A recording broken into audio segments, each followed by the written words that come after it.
మహబూబాబాద్ జిల్లా నరసింహులపేటలో భారీ బహిరంగ సభపై ఇటీవల ముఖ్య నాయకులతో మంత్రి ఎర్రబెల్లి దయాకర్ రావు సన్నాహక సమావేశం నిర్వహించారు. ఇదంతా బాగానే ఉంది. సభలో మాట్లాడిన మాటలు ఇప్పుడు సోషల్ మీడియాలో వైరల్ గా మారాయి. బీజేపీ పట్టణాలకే పరిమితమని, గ్రౌండ్ లెవెల్లో బీజేపీ లేదని సంచలన వ్యాఖ్యలు చేశారు. కాంగ్రెస్ టీఆర్ఎస్ మధ్యలోనే పోటీ ఉంటుందని మంత్రి దయాకర్ తెలిపారు. ఈ వ్యాఖ్యలు ఇప్పుడు సోషల్ మీడియాలో వైరల్ గా మారాయి.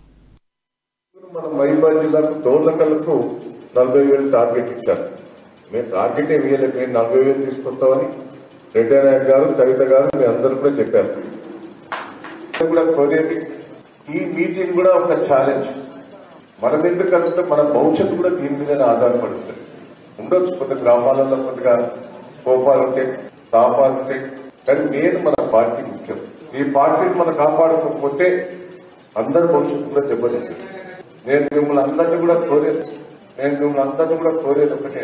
కొంతమంది మూర్ఖులు మాట్లాడుతూ ఉంటారు. కొంచెం సీనియర్ నాయకులు ఆలోచిస్తూ వచ్చింది ఏంటంటే బీజేపీ ఎంతవరకు లేస్తుంది అనేది కూడా కొంతమంది ఐడియా ఉండదు. అది లేపినా లేవదు, లేస్తుందా కింద ఏముండదు. మీదనే కొంతమంది యూత్ మతం పేరు మీద తిరిగేటప్పుడు తప్ప కింద లో లెవెల్లో బీజేపీ లేవదు. బీజేపీ నాకు తెలిసిన కాడికి నాకు రాజకీయ అనుభవంలో 15-20 ఇళ్లలో పోటీ ఉంటుంది. మన వరంగల్